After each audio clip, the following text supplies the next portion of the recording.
Yeah, we're just excited about kicking off the season November 1, next Monday night. And I think we're really excited, number one, to get on the mat, and number two, to see our fans in the stands. Our kids thrive off of that atmosphere in the field house. We're excited to get in there, and I'm excited as a coach. I know our staff is excited to see these guys wrestle another opponent besides ourselves. And I think we've got a great young team. We've got a lot of kids that are hungry, and I think we're going to have a very entertaining performance on Monday night, and it's going to be a wonderful season for us. Coach, you mentioned the excitement of having fans back in the field house, but we also haven't seen a lot of these guys wrestle on the team.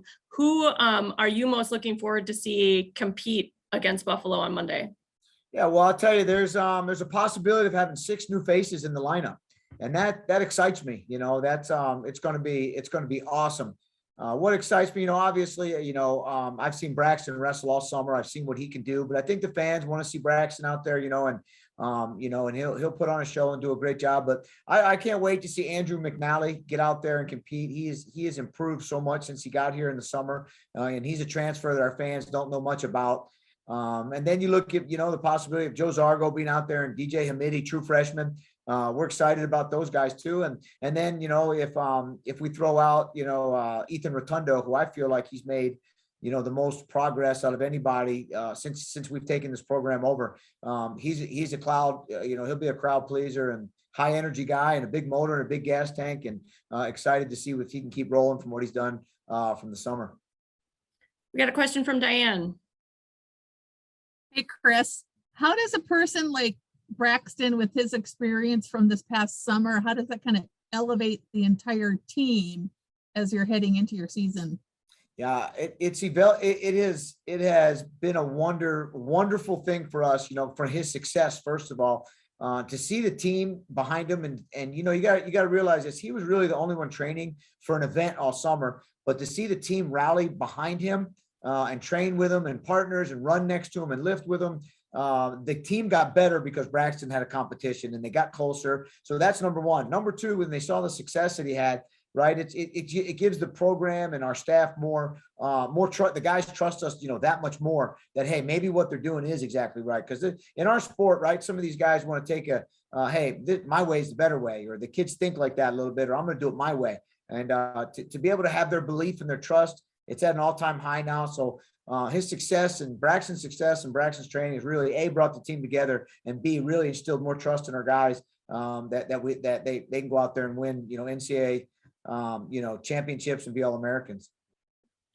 A number of the freshmen had signed earlier, including Braxton, and then took a gap year during COVID.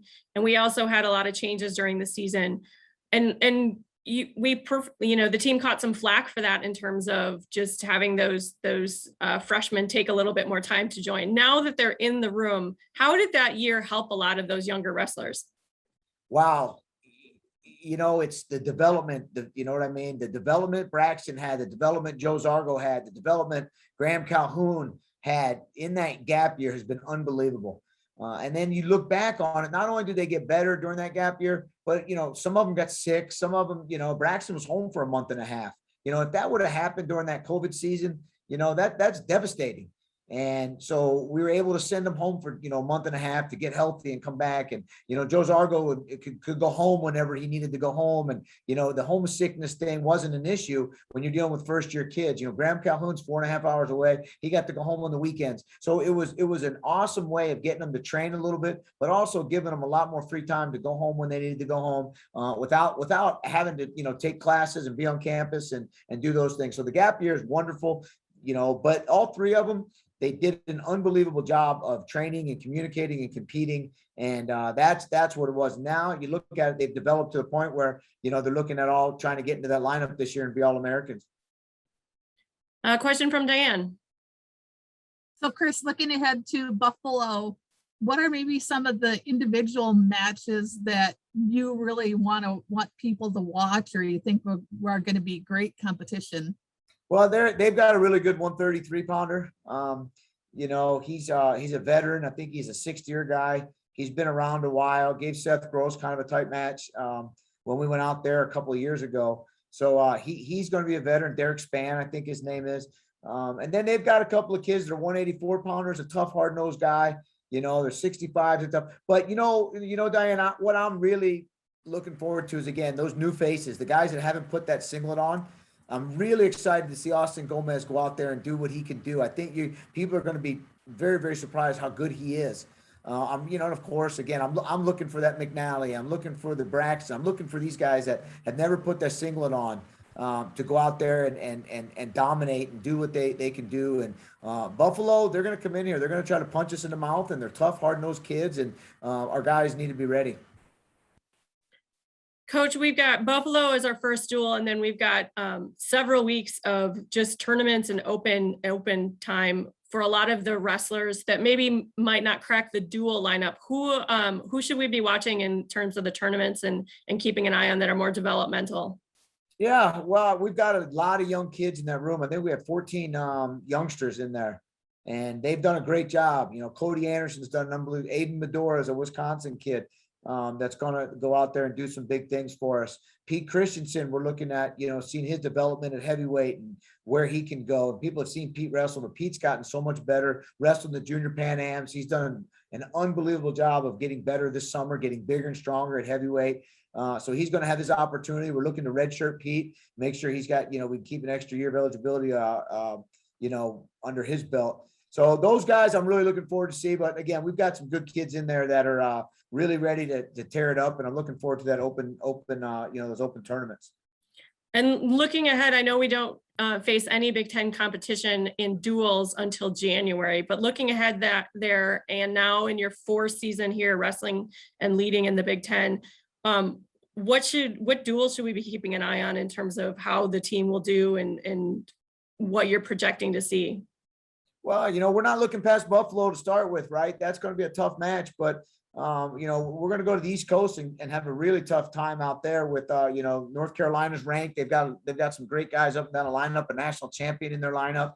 Hofstra's going to bring the heat too. And, then we're looking at, Little Rock and up in La Crosse has got a couple of really good young kids, and then we're going to hop into that Big Ten season in January. And, I think we start right off the bat with Northwestern.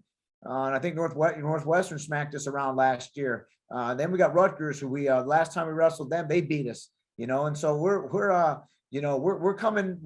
Every Big Ten match is important. Every dual meet's important for us. We're going to put our best team out there, but we're going to look at Buffalo. We're going to wait and see what happens at Buffalo. But of course, everybody's eyes are waiting for the second semester to get those Big Ten matches going. Sure. Diane, one last question. Chris, just looking ahead to Monday, you guys have great fans. How excited is this team to be able to wrestle in front of those fans again after the COVID season? Well, that's all we've been talking about. We want the fans in there. The guys are excited. They've got their music going. We've got all kinds of promotions, student night, this, and we're ready to go. I hope our fans show up in full force. Season ticket sales have been going great. The mat side seats are sold out. We want as many students as we can get there. And I'm telling you, it's an entertaining team. So we're very, very excited. We've got, 2 All-Americans coming back. I think, 5 or 6, 7 NCAA qualifiers are back in the lineup. So it's going to be a great team. It's going to be fun to watch, and we're ready to go. And hopefully all of our fans show up and support us.